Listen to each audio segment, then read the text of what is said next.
And we are back. Well, we are bad. You and I are back. Yeah. Corey, on the other hand, I think he got his turn to do laps. He's trying to lose some weight. It happens. Race season's coming up. We got to all get back in shape. I mean, it was... Yeah, I'll sit here and eat donuts. He can do laps. Exactly. Oh, man. So, interesting show tonight. It's been a lot of fun. A lot of things got cleared up. It really has, Warren. And, I think it was... what a better way to kick off race season. I mean, you've got the first weekend at Grove is opening up this week. This next week, you've got Sunset hopefully having practice this weekend. Willamette's going to open up here for practice on Friday, and look who's back. And he's back. What are we talking about? How many laps did you do? 17. Wow. Yep. Really, Traction control. Yeah. You flipped the switch and locked her up and called her good. Yeah. Well, if the drivers and teams out there are half as excited as we are going to have a fantastic season. It's going to be phenomenal. And yes, I'm ready. I'm Warren's ready tonight. Warren's been ready for a month. He's just been itching to get to a race. He's talked about going down to Arizona. How many times has he come in wearing his racing shoes and his fire suit and going, guys, we're talking racing, let's go. Yeah. And I'm like, Warren, dude, I think that's a little exaggerated. I got to see a preview of Street Stock today. I saw a preview of Justin Evans' car. Yeah, you be now, careful. Does he have a different car? No, it's the same car. Be careful what you say next, because I've seen Al, and I know how fast that guy can swing a torque wrench. Well, I've seen Al, too, and I can guarantee you I can outrun that old guy. I think there's a torque wrench over there. It's over there. So now listen, I know I'm not going to say anything, but that is a car that, as far as street stocks go, and not that it wasn't fast, it was only one of the guys to watch, they stepped their game up this year. I don't doubt it one bit. I mean, Al... But then you got to talk. You want to talk about guys stepping their game up. You've got to talk about Jordan McDonald and the Williamsons and Chris Sine and the Kronks, Andrew Langan. How about everybody that comes out to Willamette Speedway? Well, I'm talking about general street stocks. This class. If we've thought the street stocks were good in the past, this year, yeah. Oh my gosh! A lot of people got really excited about it last year, and there's going to be a percentage of them that are going to come out with new cars. There is going to be quite a few from what we've seen, because we get the messages on Moxie. People send us, you guys pictures see that stuff and whatnot. Yeah, there are some street stocks coming that are pretty phenomenal pieces of equipment. Overall, and we touched on this a little bit earlier in the show, the quality of the looking. I mean, there's a lot of nice-looking cars coming out this year. There is more than I've seen in the past. It's phenomenal. Especially with that particular class of street stocks. But it's not just the looks. The equipment these guys are in and what they're doing to set these things up to go fast. This is going to be the class that I'm actually really, really going to watch closely because I think with the barn burner that we saw at the Iron Giant, that set the tone and rolled over to this season with what these guys are doing. And it's going to start the first race. It is. It will. It's going to start from the get-go, and those guys. Now, those cars aren't going to look that nice at the end of this Iron Giant series. By no means. Now, here's the question. And is the Iron Giant series going to hurt weekly car count at each one of the racetracks because guys are going to save their equipment for the big money races? No. I don't think so. No. Not if they're real racers. No. And here's why I say this, because the Iron Giant series, you've got races that are a month apart. Do you think those guys are going to park those street stocks for a month and just say, well, we're only going to run the big money? No, absolutely. No. And again, there might be somebody that does There do might that, be a couple guys that build cars for that series. Nothing's going to hurt the car count. It's not going to hurt. No. It's going to be higher than last year, I would bet money. I bet you're right. I would say Warren's probably right when he says there's probably be more street stocks because of this series. So you heard it here first. That is my prediction. There's Warren's prediction. Now it's time for Corey's prediction. As far as? Anything. I made my prediction about records. Warren made his prediction about the street stocks. Go out on a limb here, Corey. Come on, Think Corey. of something good. Put it out there. We're going to go back to this episode in the first week of October and come back and see if our predictions hold true. I'm not betting like I did on them damn sprint cars. I'm not either.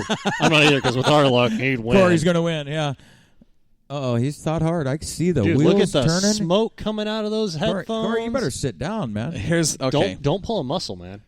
Drum roll. Nick Ward, we need a drum roll, please. We've talked a lot about a lot of divisions. We've talked about the street stocks and the modifieds, the late models, all that good stuff. We have not talked much about the Hornets. Or, we haven't.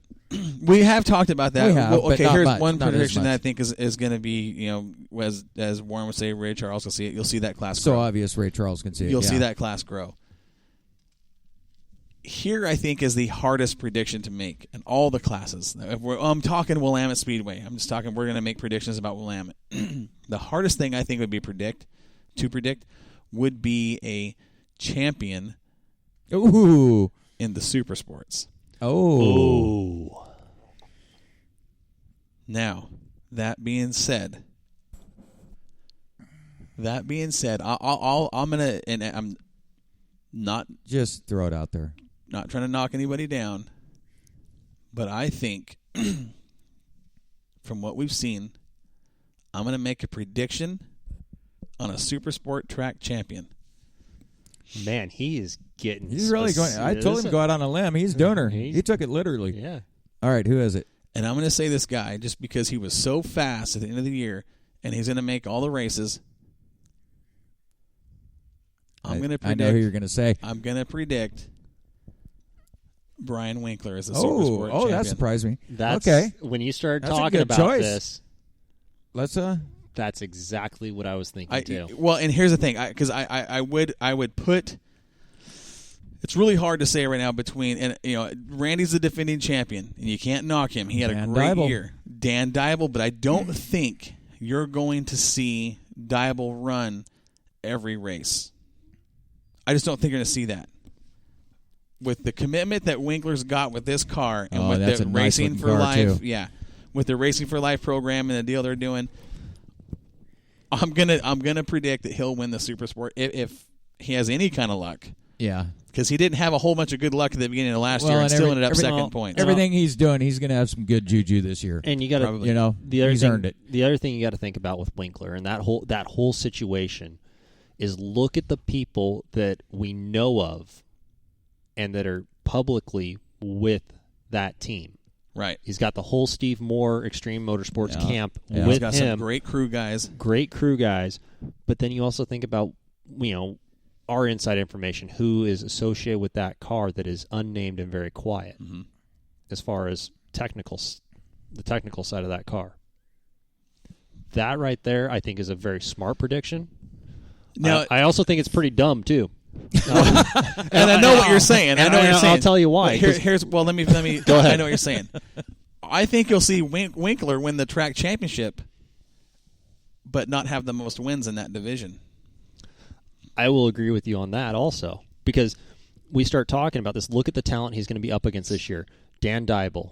We're probably going to see Drew Dybel out there in a Drew super. Dybel will be out there in his car. You'll a see super. Randy Barley. Randy Barley. Gil Pickett's coming back out. That's right. Gil's coming back. And you've got Fuller. Bentley. Yes. Fuller with the former John Duty car that got pretty fast there towards the end of the year. You've got What Bentley. numbers, Fuller? 88. 88. Yep. You've got Bentley also in that class.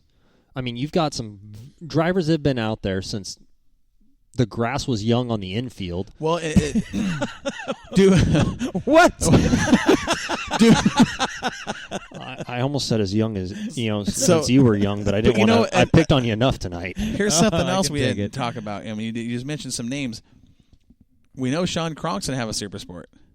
Ooh. No, he's not running Supers. No? So he's going to do the street stock. Is he stepping up to late model? There is another very secretive bunch of guys. And that's right. He is right when he says that, because you don't hear a lot about the Kronks in the off season and what they're. We do know that they are bringing some street stocks. We've heard that. That is the. But I do believe that Sean said he's going to have a Super Sport. Well, If there If are he no does, there are no rumors, let's start one. now I think Corey already took care of that. But in all honesty, Corey, the Kronks are such a tight-knit family and a tight-knit group that There's nothing wrong with I keeping think it to yourself. I think there's only one person outside of that family that would know what's going on in that shop, and he isn't going to say anything. If Sean does have a Super Sport, watch that kid. Yes. Yeah. Because there's a kid that can wheel a race car. Look at the cloth he's cut from. Well, that whole Kronk, those guys, I'll tell you right now, that when they show up to the racetrack to race, they're there to race. They're not one of those guys that, they're having fun, but they're not there to have fun. They show up to win. That's a serious gig for these guys. Well, isn't that true for most racers? Some are there for a good time. Some guys just don't ever have a good time out there, but there's not very many. Most guys are there to seriously try to win. Yes, have but fun. There's that other level of trying to win, and I'll put every one of those Kronks in that category. Yeah. So we've talked about the sportsmen, we've talked about the late models. We've got and modifieds. I've got my predictions for the track records being busted. Warren's got his prediction for the street stocks. You're in the supers with your track championship. That'll be my prediction. Winkler for the track championship in that division. Yeah, yours was the street stocks are going to grow exponentially. Oh, without a doubt. Yeah. The street stock class is going to be insane this year. Yeah, it's going to be so. stupid. But it is going to be absolutely stupid in a good way. Well, yeah. Right. And, with these big money races coming, like the Iron Giant, we saw 53 cars. It was 53 cars of the Iron Giant. Here's a prediction for the Iron Giant this year. Write this one down. It's on video tape. 65. Ooh. I don't think that's 60. Now will it come down to a last lap pass like it did last year? God, I hope so. I lost my voice on that last lap. I know. I heard. I lost. I had no. Seriously, my voice went away for a couple days. Yeah, it went away. I mean, that last lap. There's things. Oh man! Don't even get me going. Go back and listen to the video we posted. I mean, I'm screaming and yelling, and nothing is. I foresee the whole season being that way. Oh God, I hope not. Now I hope so. Now remember, guys, how we opened up the season last year at Willamette Speedway with the modified race to beat all modified races. Colin Weinbarger and John Lightning Campos. Oh man, trading slide jobs in 1 and 2, slide jobs in 3 and 4. That was a fantastic race. Once those two guys got out of traffic, they were just after that. They trophy. settled it amongst themselves. Well, speaking of those guys, big congrats to Colin Weinberger for Yakima. Yeah. Boy, I can't Clean talk sweep. all of a sudden. Clean sweep at Yakima. Good job, bud. And we know that Campos is coming with another mod. He's you talk about a fun guy to watch in the modifieds. He's one of those guys that just puts on a show. Oh, every time. Yeah, it's going to be a fantastic 2017 season. What I'm a little disappointed about though is for our Moxie group, doing what we do, there'll be some dates that we won't be at Willamette Speedway because of the monster trucks. Well, we might be there. We just won't be. You know what I mean? We won't be there in media I do. form, but with the monster trucks being there on the weekends, the 2-day show, which takes away a race date on May 27th and 28th. We won't be there June 18th, 29, 30, and July 1st. June 29, 30, and July 1st. We will be out either in the pits or in the grandstands with the Tangent Mafia and helping raise the beer cup purse because of the Speed Week. And then Wild West Modified, the Western Sprint Tour, July 12th. We'll have the week off. So you guys get a little free time this year. I don't. Well, you do. I'll still be at Speedway too. I'm sure. I'm sure we'll be there. We just won't be there. You guys won't be in your blue shirts. I'll still be in my fire seat on the track. We'll be there half capacity. Right. Well, that's what happens when you hang out with Buzz Mitchell. Well, I don't even know if we'll be in half capacity if we're hanging out with that group. I don't know if I can hang with that group. Oh gosh, those guys are thirsty. Oh god, they're thirsty. Whoa! Hang on. Are we reliving some of what happened at Driver Live? Yeah, we are, and I'm on the receiving end, and I love it. Producer's in here getting me she's clear over there. Massage. I just love it. Well, we had Steve Moore. Who was it? Who was that? He didn't give me no massage. That was Melissa Schofield. Yep. She walked up during Steve's interview and started. Yeah, it was. No, it was Melissa Schofield. She blew in Steve's ear. Oh, yeah, right. And then right. You had a little Rachel Byers.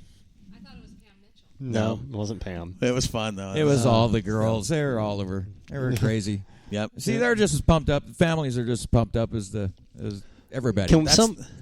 Jeremy Means, if you're listening out there, can you just throw the green flag already? We're ready to go racing. Put the yellow flag down, Jeremy. Turn the green light on That's and right. step away from the flag stand.